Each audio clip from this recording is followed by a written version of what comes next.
será. Sim, sim, Deus vê seu povo pelos campos.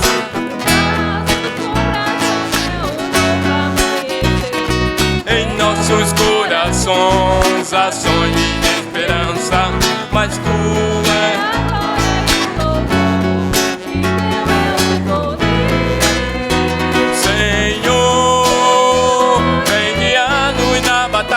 Senhor, vem guiar-nos na batalha, com triunfo na batalha, e no final o amor nos susterá. Ô Senhor, é a força do teu povo, teu amor nos enche de valor e convicção. Os homens sem Deus não defendem solitários. o mundo necessita conhecer o amor do nosso Deus. Senhor, vem guiar-nos na batalha, Senhor, vem guiar-nos na batalha, com triunfo na batalha, no final a esperança brilhará. Senhor, vem guiar-nos na batalha, Senhor, vem guiar-nos na batalha, com triunfo na batalha, e no final a esperança brilhará.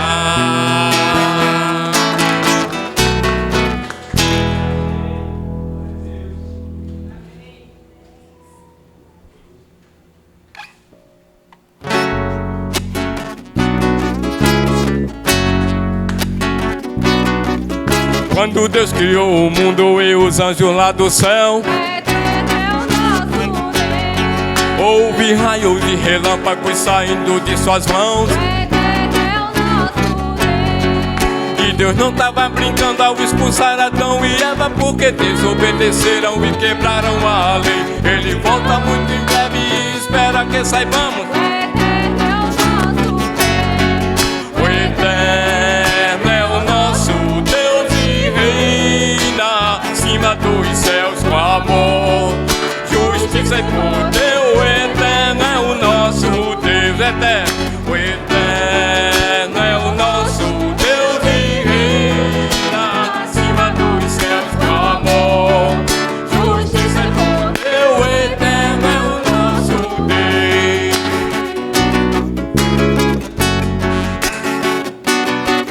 Quando a escuridão cobria a imensidão da noite, e com uma só palavra ele criou a luz. Através de suas promessas realizou todos os seus planos. Por graça e compaixão ele morreu na cruz. Não se esqueça nenhum dia de dizer para as pessoas: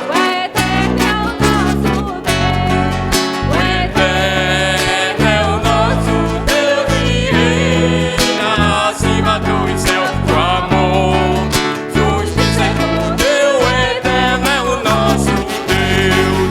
O Eterno é o nosso Deus e reina acima dos céus com amor, justiça e poder. O Eterno é o nosso Deus. O Eterno é o nosso Deus. O Eterno é o nosso Deus.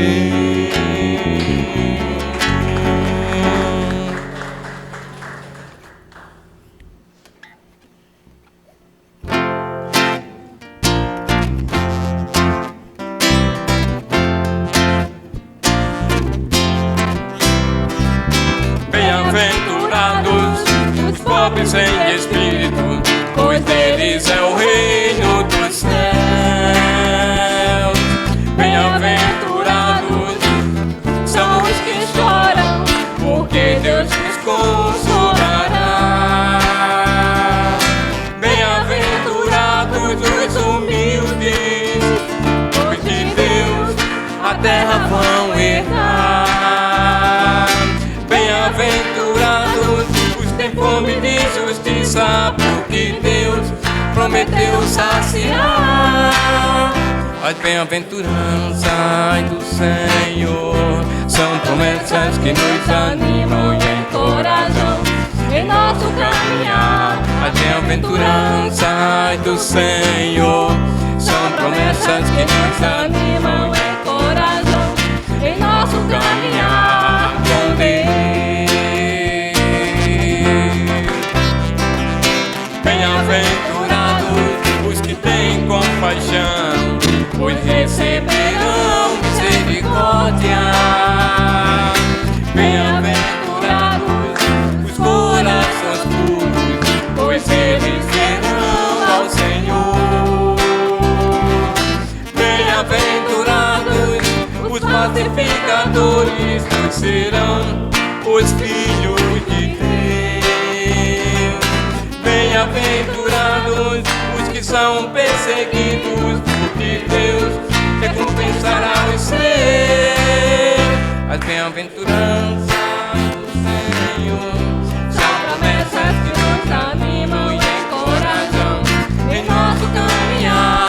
As bem-aventuranças do Senhor são promessas que nos animam e encorajam em nosso caminhar com Deus. As bem-aventuranças,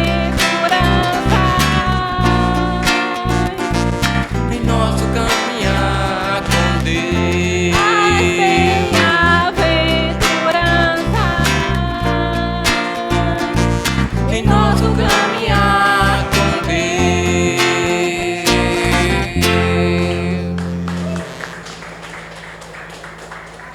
Vamos sentar, né? O momento da ceia.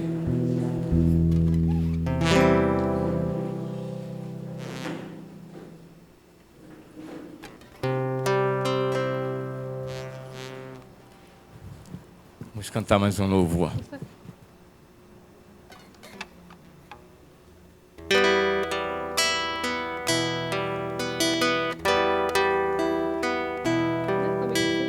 Graças te dou, ó Pai, pelo privilégio de ser teu filho, em poder chamar-te de Pai. Por causa do preço que Jesus pagou, grato sou por Jesus, razão da minha vida, meu eterno Salvador. que tirou-me das trevas e transportou-me para o reino do seu amor. Graças te dou, Pai, pelo Espírito Santo, Que me revela o teu poder e me guia em qualquer situação. Grato sou por Jesus, razão da minha vida, meu eterno Salvador, que tirou-me das trevas e transportou-me para o reino do seu amor. Graças te dou, ó Pai, por tua maravilhosa palavra que toca meu coração, me ensina o modo certo de viver. Grato sou por Jesus, razão da minha vida, meu eterno Salvador, que tirou-me das trevas e transportou-me para o reino do seu amor. Graças te dou, ó Pai, por essa incrível família, pelas amizades profundas que me levam para mais perto de ti. Grato sou por Jesus, razão da minha vida, meu eterno Salvador, que tirou-me das trevas e transportou-me para o reino do seu amor.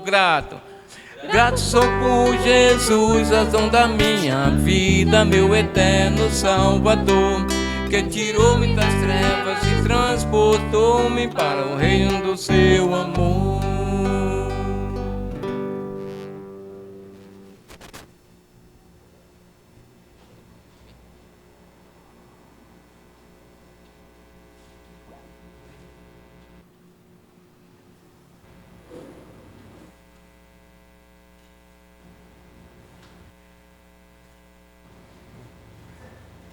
Bom dia, irmãos. Eita, tá meio baixo.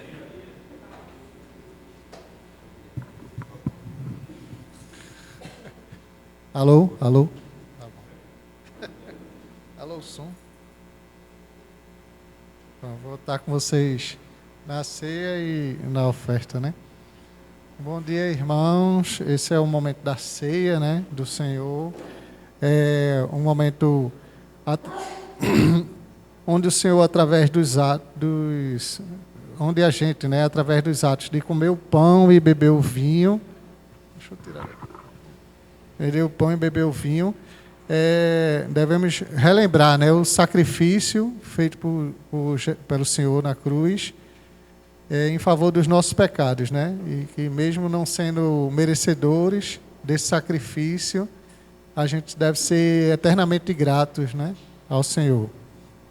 Aí eu quero ler com vocês duas escrituras. Uma está em Mateus 26, do 26 ao 28. Essa é bem conhecida. Abram suas Bíblias aí, Mateus 26. Então acompanha ali pela tela, né? Já está ali. 26 a 28.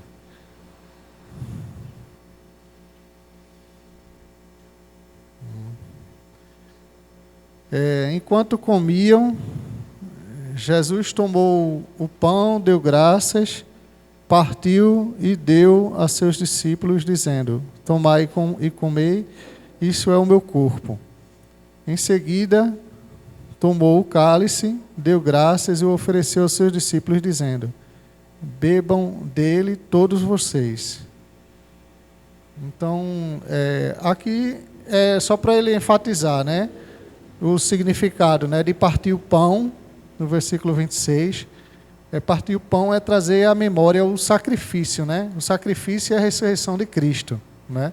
Então, é a gente se apropriar, né, de uma forma em comunhão coletiva do seu corpo. A gente ter essa lembrança, né, que o sacrifício dele na cruz, da sua carne, representa o pão, né? E nos versículos 27, 28, ele fala o significado de beber o vinho, né? O vinho representa o sangue de Cristo, né, que nos dá vida, né? Ou seja, a possibilidade da gente ter a salvação, né? E nos reconcilia com o Pai através dessa aliança, né? É um memorial, esse é um memorial que representa, né, o corpo e o sangue de Cristo através do pão e do vinho. Perdão. Aí abram suas Bíblias agora em 1 Coríntios 10, do 16 ao 17.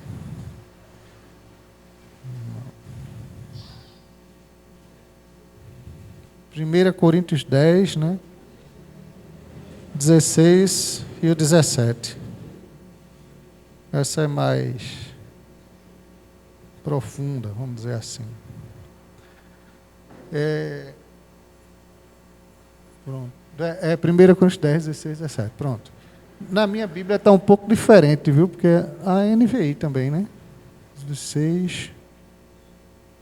Bom, mas na minha está assim: não é verdade que o cálice da bênção que abençoamos é a participação no sangue de Cristo, e que o pão que partimos é a participação no corpo de Cristo? Ele faz essa indagação, essa pergunta, né? Como há somente um pão, nós, que somos muitos, somos um só corpo, pois todos participamos de um único pão. Então veja que ele fala muito aí nessa unidade, né? Então no versículo 16 ele faz esse questionamento, já afirmando, né, que o pão representa o corpo e o vinho representa o sangue de Cristo, né? Então é um momento da gente pensar no sacrifício, né, do corpo de Cristo e da gente se arrepender dos nossos pecados. No versículo 17 ele explica que o participar do pão e o cálice significa essa comunhão, né? Essa comunhão real com o corpo e com o sangue de Cristo, demonstrando a unidade dos fiéis, né? Que formam um só corpo, né? Esse corpo é representado pela igreja, né? Perante a Cristo. Então, eu vou fazer uma oração. Senhor Deus e Pai, oramos para que possamos ser cientes, né, desse momento da ceia, né? E nos arrepender dos nossos pecados, ser gratos, fiéis e honrar, né, todo o sacrifício, né, que foi feito pelo Senhor por nós. Esse sacrifício ele representa esse memorial, né, eterno de sua aliança conosco, e esperamos que um dia a glória do Senhor possa ser revelada, né? Te oramos grato em nome de Cristo. Amém.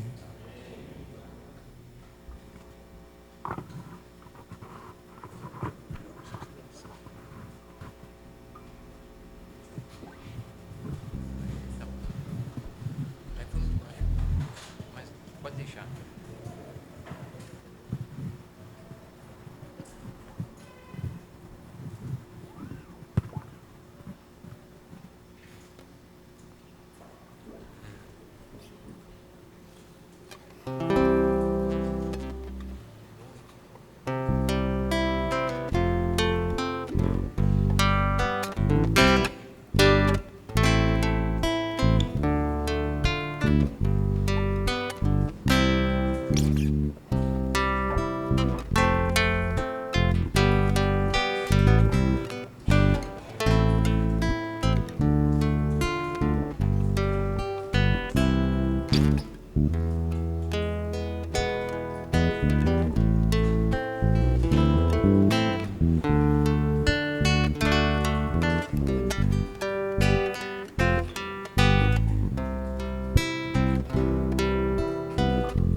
Esse é o momento das ofertas, né?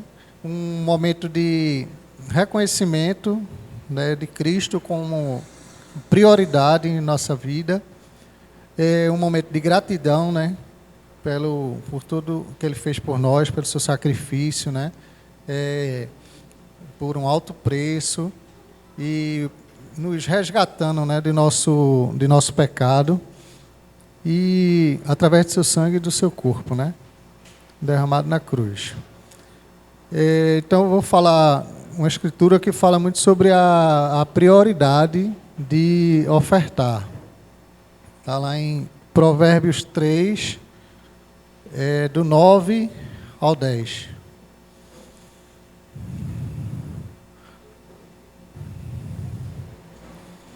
Abram aí, Provérbios 3, versículos 9 e 10.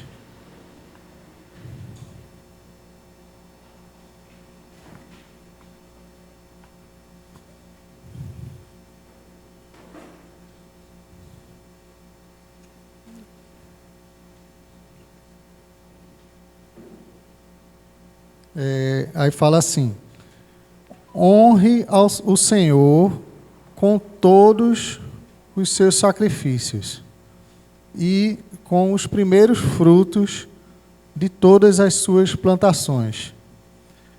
E os seus celeiros ficarão plenamente cheios, e os seus barris transbordarão de vinho.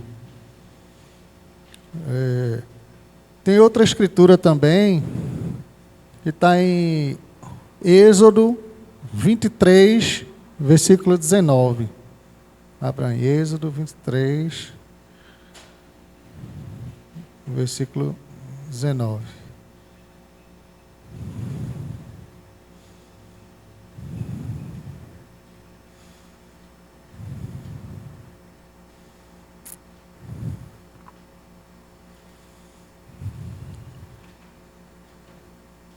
Aí ele fala assim: tragam ao santuário do Senhor, o seu Deus, o melhor dos primeiros frutos das suas colheitas.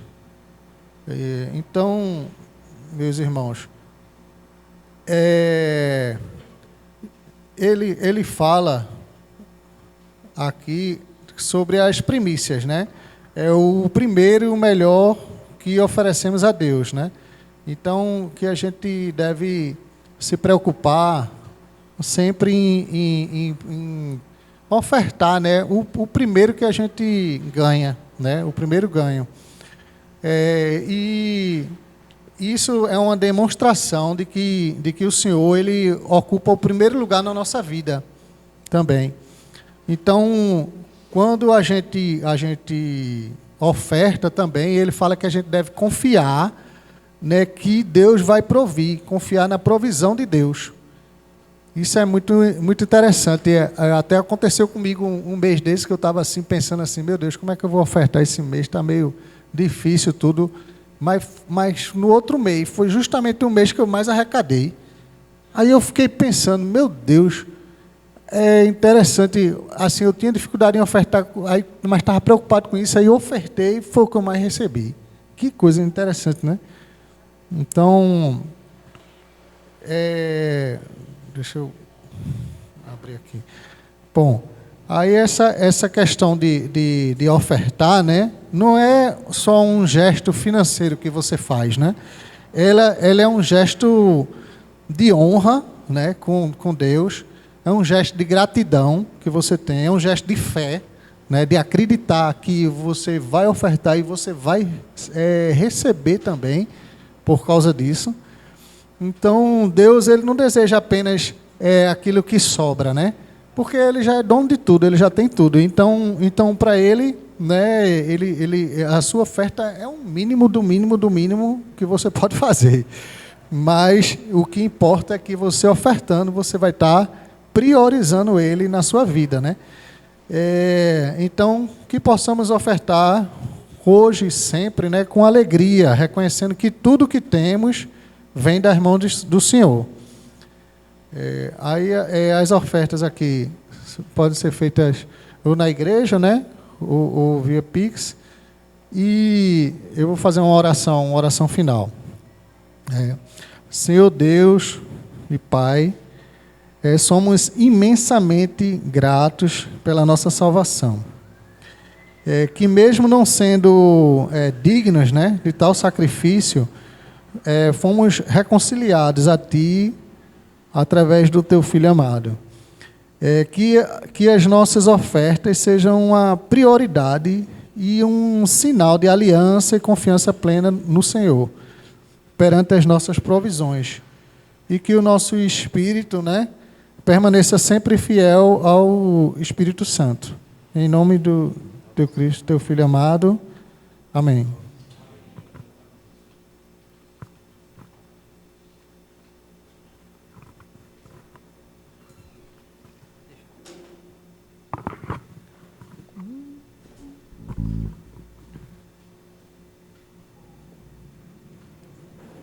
Vamos for de pé?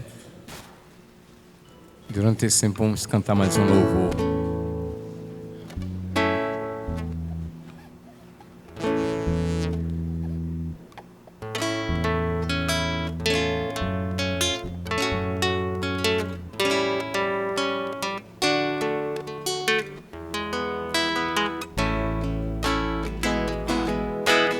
Quando o Senhor nos trouxe, nos livrou do cativeiro, ficamos como quem sonha. Quando Ele nos libertou de tudo que era mal, ficamos como quem sonha.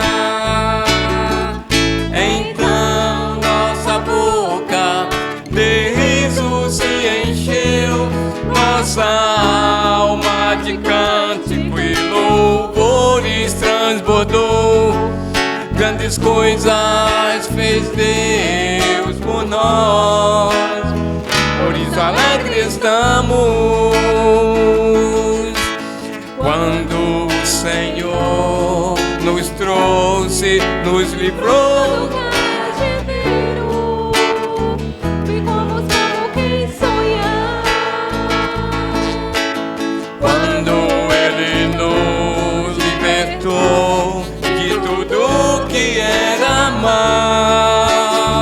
Ficamos como quem sonha.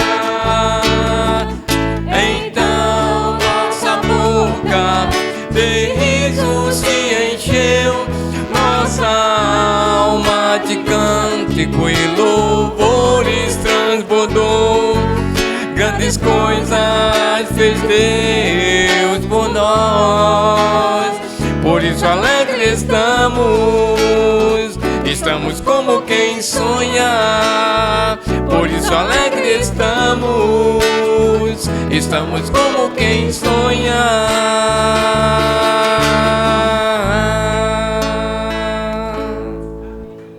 Podemos sentar.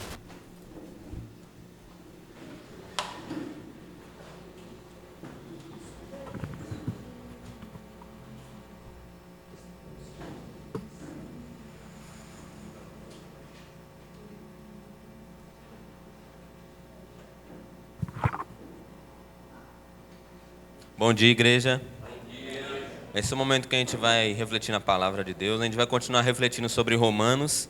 Abram suas Bíblias em Romanos, capítulo 8. A gente vai ler do 12 ao 15. Romanos, capítulo 8, do 12 até o 15. Fica aqui.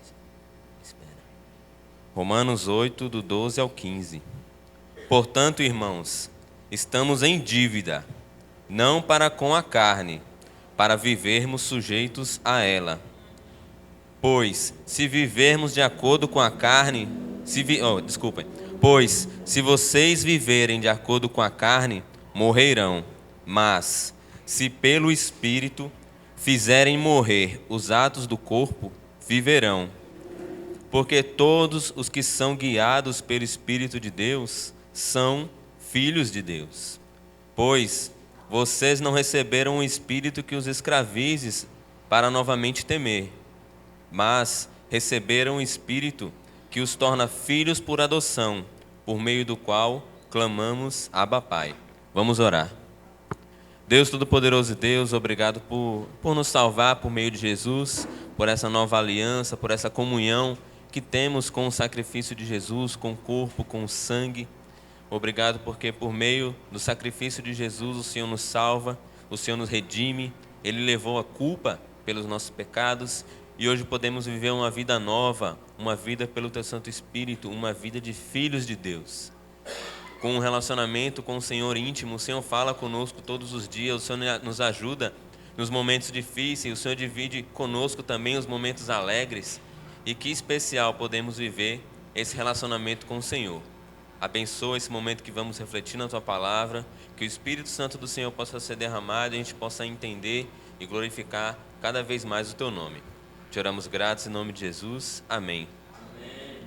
Então aqui ele vai continuar falando, sobre a carne e o Espírito. E ele vai dizer que a gente tem uma dívida. E eu acho que todo mundo que aqui é adulto tem uma dívida, né? Seja um parcelamento no cartão, um imóvel financiado.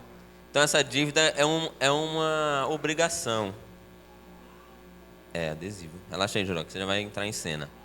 E essa dívida, ela nos incomoda, né? Tinha até, antigamente, teve uma eleição que o político prometeu, não, vou tirar o nome de todo mundo do SBC. A maioria da população gostou, né? Porque, infelizmente, no Brasil tem muita gente no SBC, que é quando a pessoa não paga suas dívidas. Ele vai falar de uma dívida que a gente tem aqui no versículo 12, que não é com a carne. A gente não tem uma dívida com o pecado, a gente não tem essa obrigação de ficar pecando. Não é essa dívida que a gente tem, a dívida é ao contrário. A gente tem uma dívida com o Espírito, para viver espiritualmente com Jesus, né? E no versículo 13 ele diz, se vocês viverem pela carne, vocês vão morrer. Que é o que Deus disse para Adão e Eva, não comam do fruto do conhecimento do bem e do mal, porque no dia que vocês comerem, certamente morrerão. Então o pecado produz a morte, mas o Espírito não. Se vocês viverem pelo Espírito, se pelo Espírito vocês fizerem morrer os atos da carne, morrerão. Então aqui ele mostra mais uma das ações do Espírito. Pelo Espírito a gente pode fazer morrer os atos da carne, fazer morrer o pecado em nós. Então é uma guerra e o Espírito é quem guerreia contra o pecado dentro de nós e a gente consegue viver por meio disso. Então a gente morre para viver. É morrendo para a carne que a gente vive pelo Espírito. E aqui no 14 é algo muito importante. Ele diz, porque todos os que são guiados pelo Espírito de Deus são filhos de Deus. Então isso é muito sério, né? Como é que eu sei se eu sou um filho de Deus? Eu estou sendo guiado pelo Espírito ou pela carne? Aí Joyce vai entregar para as mulheres aí uma lembrancinha que eu fiz para vocês. Ô Tiago, entrega para os homens, por favor. Vai, Jojo, entrega para todas as mulheres e meninas. É só uma lembrancinha de filha de Deus e de filho de Deus. Mas vê que privilégio nós temos, ser filhos de Deus. E há um mito, né? Uma frase, não, todo mundo é filho de Deus. Só que na Bíblia não. Na Bíblia a gente vê que quem é filho de Deus é realmente quem foi adotado por meio de Jesus, por meio do Espírito Santo, por meio da reconciliação em Jesus. Ele é o Filho verdadeiro e ele morreu na cruz para que a gente pudesse ser adotados nessa família. No versículo 15 ele diz, pois vocês não receberam um espírito que os escravize para novamente temerem. Então o pecado ele nos dá essa escravidão. E tem coisas também que nos escravizam às vezes um trabalho, às vezes algo que não está sendo bom na nossa vida tende a nos escravizar, um vício. Tem esse sentimento de escravidão, só que o Espírito de Deus não. O Espírito de Deus nos torna filhos por adoção, por qual clamamos Abba, Pai. E essa palavra Abba era muito usada na época de Jesus para falar o Pai, papai, o Pai.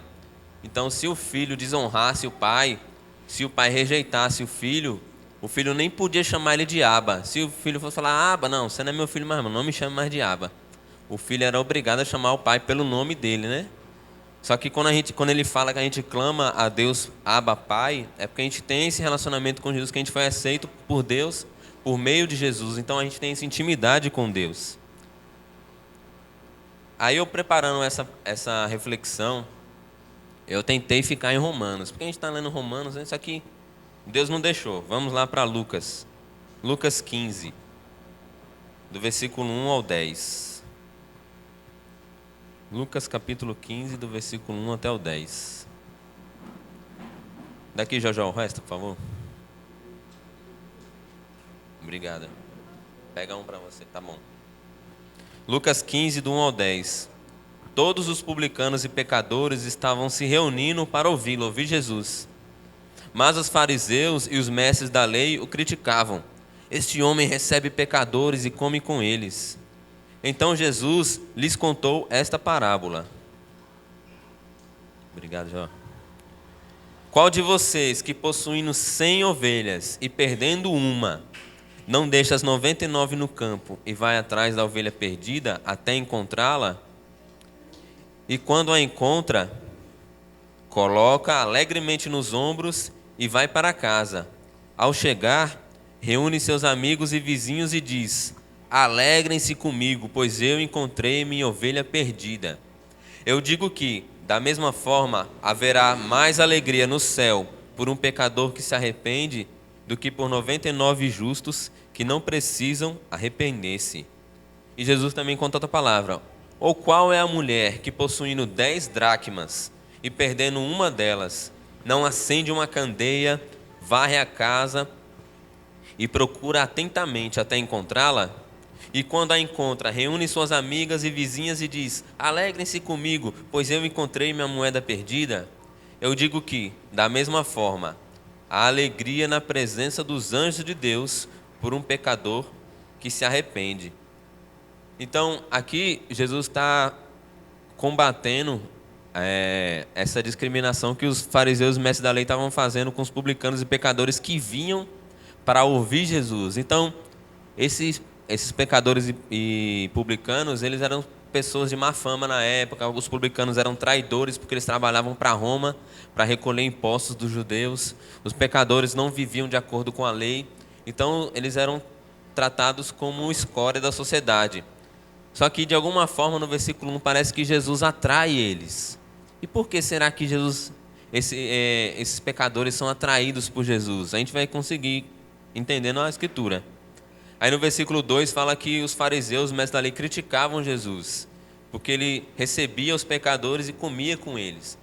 Então, naquela época, comer com alguém era um sinal de aliança, era um sinal de comunhão, era um sinal de parceria, de sociedade com as pessoas. Então, eles não faziam isso. Os publicanos e os mestres da lei não faziam. Os fariseus e os mestres da lei não se misturavam com essas pessoas, não comiam com elas, não tinha amizade, era rejeição mesmo. Só que Jesus não, Jesus acolhia. E para explicar, Jesus conta uma parábola, que é a parábola da ovelha perdida. Então, ele conta a parábola de um pastor que tem 100 e perde uma ovelha. Aí ele podia pensar: poxa, eu estou com 99 aqui, eu vou deixar 99, eu vou arriscar 99 para achar uma. Só que como é preciosa uma ovelha, ele deixa as 99 lá e vai procurar. E quando ele acha, ele não fica bravo, ele não bate na ovelha, não. Ele fica contente, alegremente põe nos ombros e vai para casa. Então ele nem sai puxando a ovelha pela orelha ou pelo rabo, arrastando ela como penitência, não. Ele ajuda a ovelha, bota no ombro. E por que será que Jesus quer contar isso? Por que Jesus conta essa historinha, essa parábola? Ele diz no versículo 7: Eu digo que, da mesma forma, haverá mais alegria no céu por um pecador que se arrepende do que por 99 justos que não precisam arrepender-se. Então Jesus conta essa parábola para dizer: eu me misturo com os pecadores para levar eles ao arrependimento. Eu estou misturando com eles porque eles são ovelhas perdidas. Eu estou carregando eles nos ombros, eu estou mostrando para eles o que é errado, o que é certo, ajudando para levar eles ao arrependimento. Jesus não é conivente com o pecado deles. Jesus não passa o pano para eles. Não, continue do jeito que você está. Não, se arrependam. Jesus sempre chamou o arrependimento. Então ele critica os religiosos por causa disso. Porque eles usavam a religião como uma forma de se afastar das pessoas e se sentir melhor, orgulhosos. Só que Jesus não era assim. Jesus, ele via as pessoas como elas realmente eram. Jesus conhecia todos os pecados, mas chamava todos ao arrependimento sem condenar. Não, você vai para o inferno desse jeito. Deus chamava a mudar. Como aquela mulher que foi surpreendida de adultério? Ninguém te condenou? Não, ninguém condenou ela. E nem Jesus poderia tirar a pedra, porque ele não tinha pecado. Mas ele falou: não, também não te condeno. Vá e não peque mais. Então o objetivo de Jesus é esse arrependimento, é resgatar as ovelhas perdidas. Cada pessoa é uma ovelha de Deus perdida e desde Jesus quer resgatar. Aí ele conta a parábola da moeda perdida. Nas ovelhas era 1% se perdeu. Uma ovelha de 100 é 1%. Na parábola da moeda perdida é 10%, que a mulher tinha 10 moedas e perdeu uma. Então ela perdeu 10%. Só que uma coisa semelhante é que os dois se alegram. Os dois convidam os amigos, os dois celebram. Então, tem alguém aqui que é justo? Não. Todos nós aqui somos pecadores. Todos nós aqui pecamos hoje, pecamos ontem e precisamos nos arrepender. E quando a gente se arrepende, há alegria no céu, há festa, há um churrasco no céu, quando o pecador se arrepende. Então, cada um de nós pode fazer essa alegria no coração de Deus e dos anjos ao se arrepender. E levar os outros também a se arrepender. A gente não pode ter uma postura orgulhosa como desses religiosos. Ah, eu vou para a igreja, eu fui batizado, eu estudei a Bíblia, eu faço isso e aquilo e por isso eu sou melhor. Não, nós fomos justificados. A justiça que temos vem de Jesus, não vem de nós. Então não há mérito para nós. Então a gente deve levar também as pessoas até Jesus, falar, ó, é esse o caminho da vida que eu encontrei um dia e quero mostrar para você. E aí ele vai e conta uma terceira parábola no versículo 11, que é a parábola do filho pródigo. Jesus continuou: um homem tinha 2 filhos. O mais novo disse ao seu pai: Pai, quero a minha parte da herança. Assim, ele repartiu sua propriedade entre eles. Não muito tempo depois, o filho mais novo reuniu tudo o que tinha e foi para uma região distante. E lá desperdiçou os seus bens vivendo irresponsavelmente. Depois de ter gasto tudo, houve uma grande fome naquela região e ele começou a passar necessidade. Por isso, foi empregar-se com um dos cidadãos daquela região, que o mandou para o seu campo, a fim de cuidar de porcos. Ele desejava encher o estômago com as vagens de alfarrobeira que os porcos comiam, mas ninguém lhe dava nada. Caindo em si, ele disse: Quantos empregados de meu pai têm comida de sobra, e eu aqui morrendo de fome? Eu me porei a caminho e voltarei para o meu pai, e lhe direi: Pai, pequei contra o céu e contra ti. Não sou mais digno de ser chamado teu filho. Trata-me como um dos teus empregados. A seguir, levantou-se e foi para o seu pai. Estando ainda longe, o seu pai o viu, e cheio de compaixão, correu para o seu filho, e o abraçou e o beijou. O filho disse: Pai, pequei contra o céu e contra ti, não sou mais digno de ser chamado teu filho. Mas o pai disse ao servo: Depressa, tragam a melhor roupa e vistam nele. Coloquem um anel em seu dedo e calçado nos seus pés. Tragam um novilho gordo e matem-no. Vamos fazer uma festa e alegrar-nos, pois esse meu filho estava morto e voltou à vida. Estava perdido e foi achado. E começaram a festejar o seu regresso. Enquanto isso, o filho mais velho estava no campo. Quando se aproximou-se da casa, ouviu a música e a dança. Então chamou um dos seus servos e perguntou-lhe: O que está acontecendo? Este lhe respondeu: Seu irmão voltou. O seu pai matou um novilho gordo, porque o recebeu de volta, são e salvo. O filho mais velho encheu-se de ira e não quis entrar. Então o pai saiu e insistiu com ele.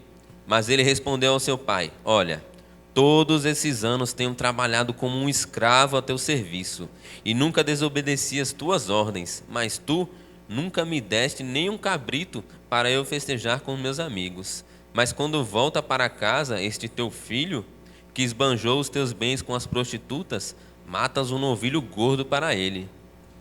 Disse o pai: Meu filho, você está sempre comigo, e tudo o que tenho é seu.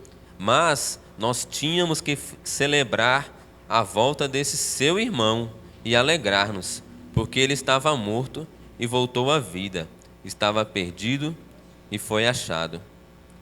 Então Jesus conta uma parábola ainda mais profunda, né? Ele conta da ovelha perdida, conta da moeda perdida e vai contar aqui do filho perdido, né? E eu vi uma aula falando sobre essa parábola, ele podia chamar ela também dos dois filhos perdidos, né? Que um perdeu, foi-se embora, mas o que estava dentro de casa, o mais velho, também estava perdido. Mas aqui a gente já refletiu bastante nessa parábola do filho perdido, mas eu quero chamar vocês a refletir sobre o coração, né? O coração do filho mais novo, o coração do pai e o coração do filho mais velho. O coração do filho mais novo quer ir-se embora, rebelde, só que ele não quer ir embora de mãos vazias, ele quer também a herança. Então ele fala: Pai, eu quero a herança, o senhor não morre, está difícil para morrer, então eu quero minha herança. E o pai podia dizer não. O pai podia: toma vergonha na sua cara, menino, você quer que eu morra? Você vai embora sozinho, oxi, precisa do dinheiro. Mas o pai não fez isso. Eu acho que eu faria isso se fosse minha filha, fizesse um negócio desse comigo, acho que eu faria isso. Não, oxi. Mas o pai foi bondoso. O pai dividiu e deu. Toma aqui a sua parte. Vê que pai. Que coração de pai. E a gente que é pai fica pesado. E ele deu. Toma aqui. Não, muito depois o filho foi-se embora. O pai deixou. O pai podia acorrentar ele, prender ele. Não tinha muitos direitos humanos na época, mas o pai deixou. O pai deixou ir. O pai permitiu a escolha do filho rebelde. E o filho foi, viveu como queria, não sabia viver, inconsequente, perdeu tudo, houve a fome. Começou a passar necessidade e ele lembrou, poxa, os empregados do meu pai vivem tão bem, e eu era filho, vivia melhor ainda, e eu estou aqui como empregado passando fome, não, eu vou voltar. Ele se arrepende, por isso que ele diz, pequei contra os céus e contra ti. Ele pecou contra Deus, pecou contra o pai, foi-se embora, desperdiçou tudo, ele diz, não sou mais digno de ser chamado teu filho. Ele se rebaixa, ele se humilha, trata-me como um dos seus empregados. Esse é o coração que a gente tem que ter em relação a Deus.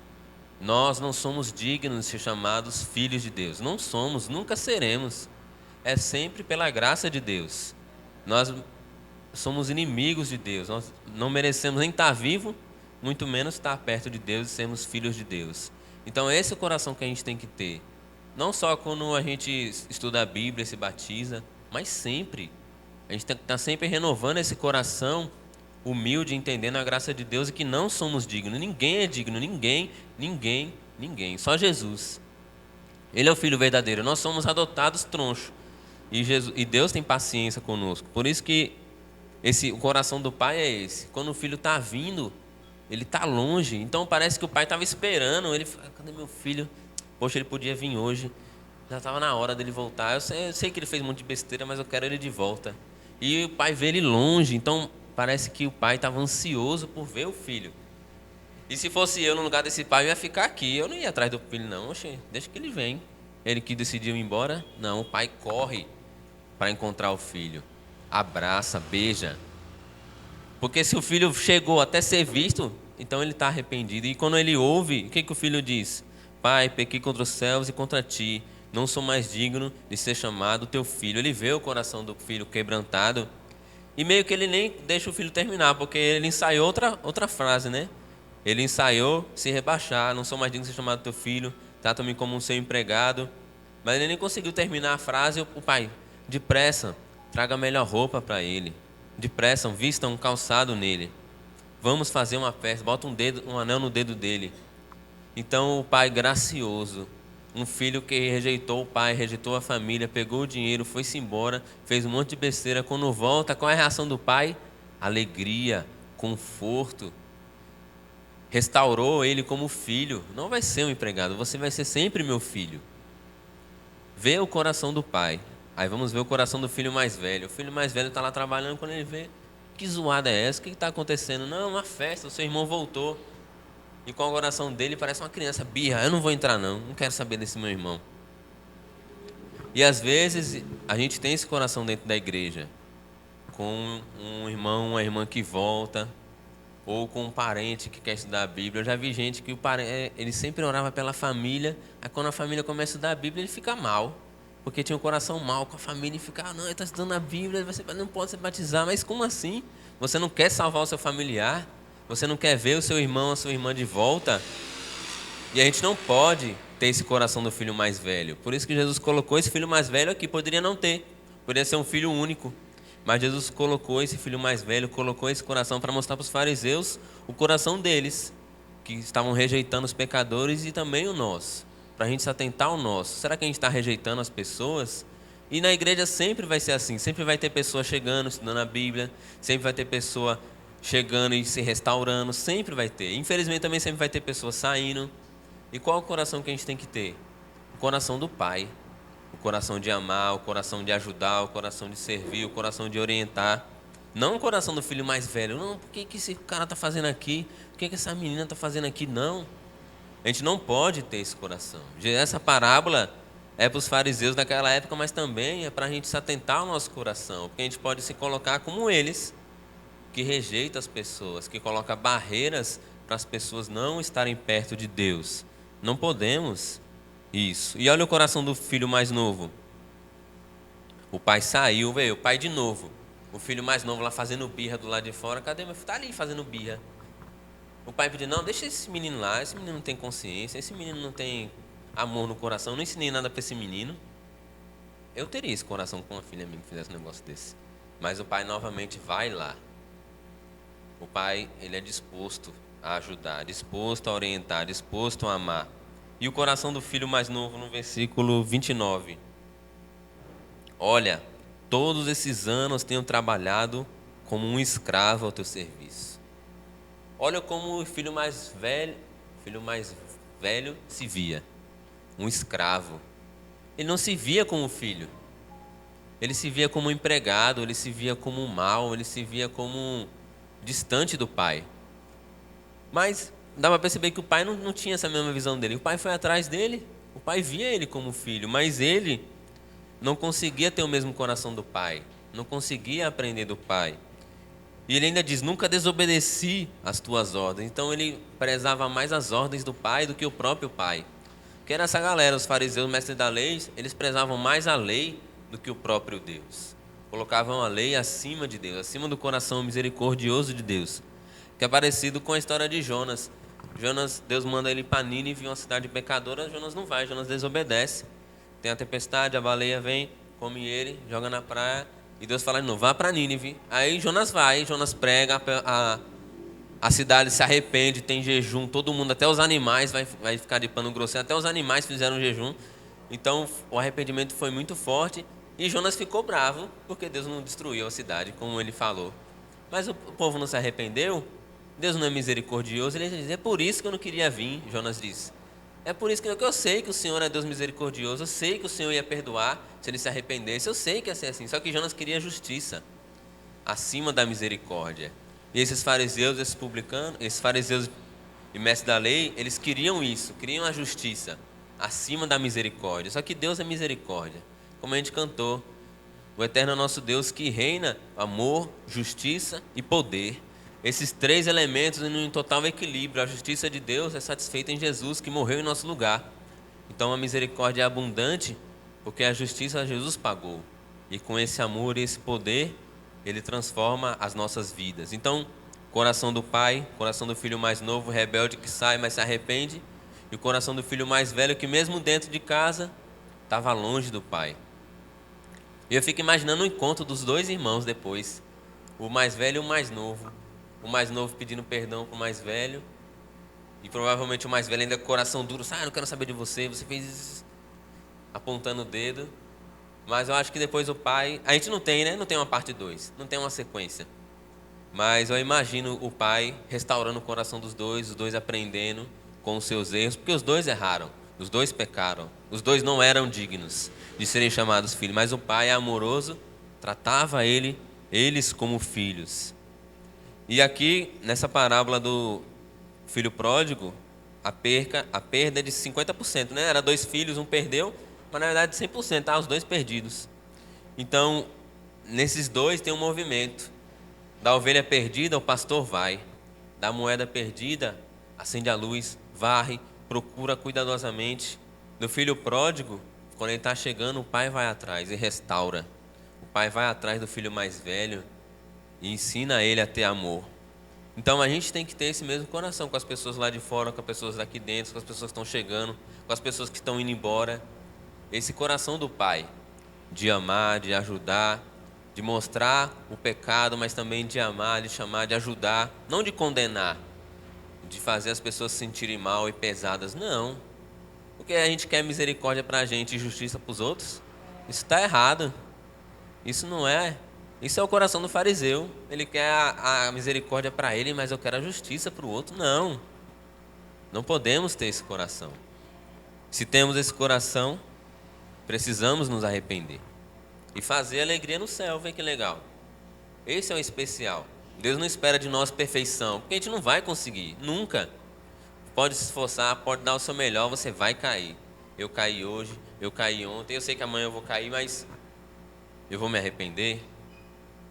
Deus quer que eu me arrependa, o Espírito Santo quer que eu me arrependa, a igreja, a minha família, a minha esposa, as minhas filhas querem que eu me arrependa. Então, vamos nos arrepender, vamos orar.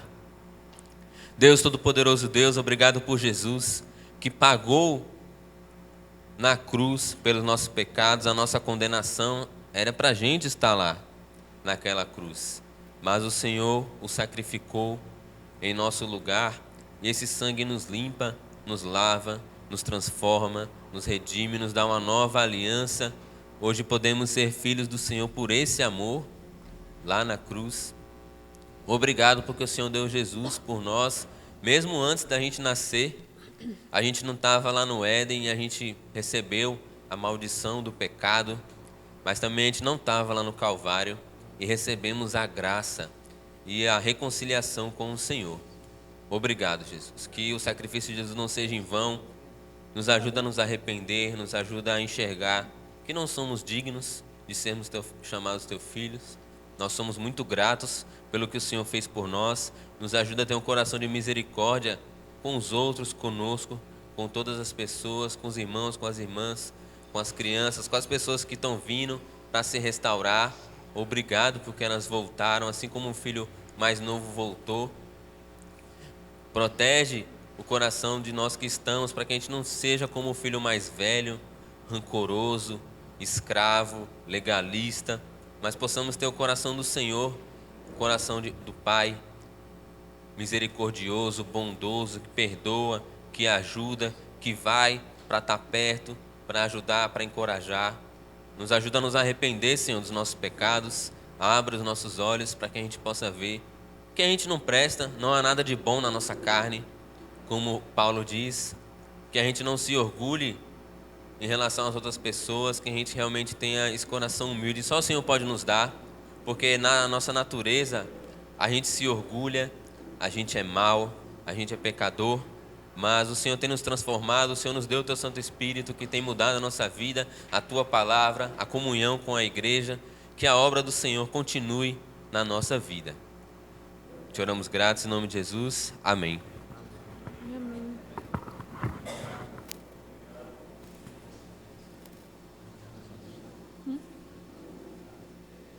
Ele disse que vai ser essa, mas a gente já cantou.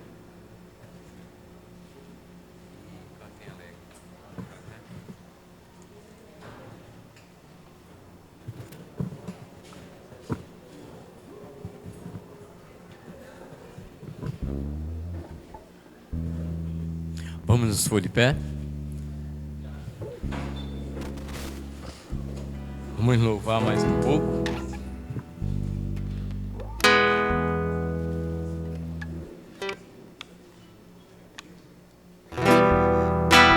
Graças te dou, ó Pai, pelo privilégio de ser teu filho, de poder chamar-te de Pai. Por causa do preço que Jesus pagou, graças sou por Jesus, razão da minha vida, meu eterno Salvador, que tirou-me das trevas e transportou-me para o reino do seu amor. Graças te dou, ó Pai, pelo teu Espírito Santo, que me revela o teu poder, que me guia em qualquer situação. Graças sou por Jesus, razão da minha vida, meu eterno Salvador, que tirou-me das trevas e transportou-me para o reino do seu amor. Graças te dou, Pai, por tua maravilhosa palavra, que corta meu coração e me ensina o modo certo de viver.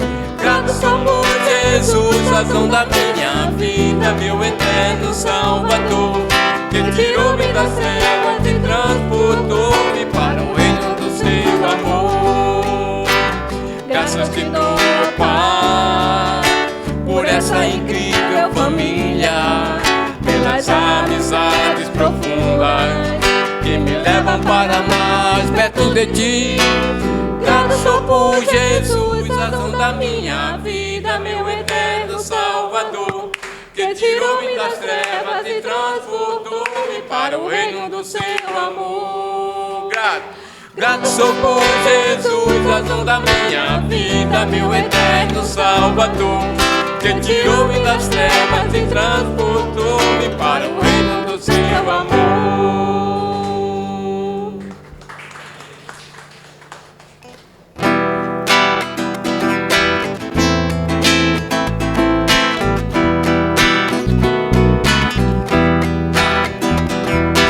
Cantem alegres com toda gratidão, pois nosso Deus merece o louvor.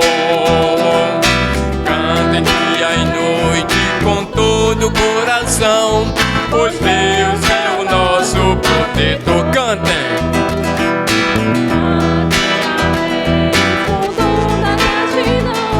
Pois nosso Deus merece o louvor. Cantem dia e noite com todo o coração, pois Deus é o nosso protetor. E quando viver, falarei da sua bondade, pois Deus merece o louvor.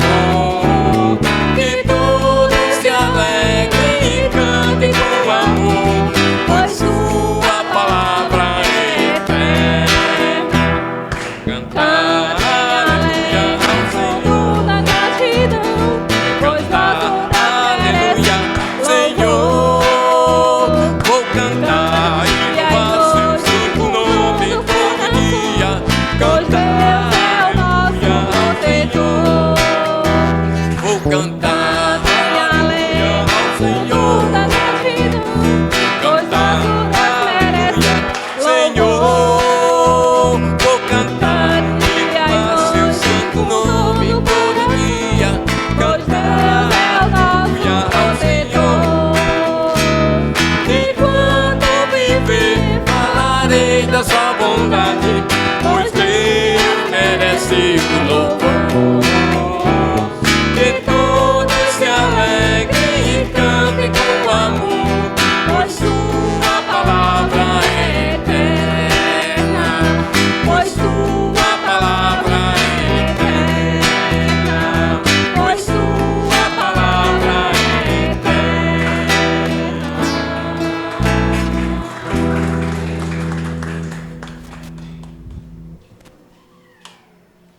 Esses são os avisos, podem se sentar. Tem bastante aviso hoje.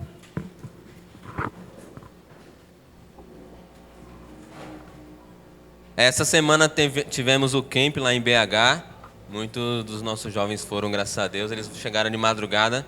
Então tá só a Giovana que veio, mas semana que vem eles vão vir aqui, vão compartilhar um pouco como foi. E eles foram e voltaram em segurança, graças a Deus. Miguel tá com uma febrezinha hoje de manhã, que vocês possam orar por ele para que ele possa ficar bem, mas é normal, acampamento, viagem, e é bem cansativo, a imunidade vai lá embaixo.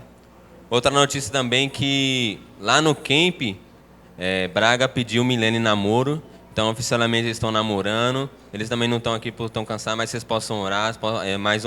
Faz tempo que a igreja não tem um namoro, que Deus possa abençoar o relacionamento deles. Um pedido de oração é que lá em Ribeirão Preto teve muita chuva esses dias e danificou lá o local da igreja deles. E eles pediram para que a gente possa orar, para que Deus possa ajudar. Porque foi uma chuva muito forte, todo mundo está bem, ninguém se machucou, mas danificou bastante lá o local deles. Aí eles pediram oração. Hoje a gente não tem a cantina da nova geração, mas semana que vem a gente vai ter. E o último aviso é o culto de semana aqui na quarta-feira, 7 horas. Quero muito animar e encorajar todos por estarem aqui. Mais algum aviso? Tenhamos um ótimo convívio e boa semana. O culto está encerrado.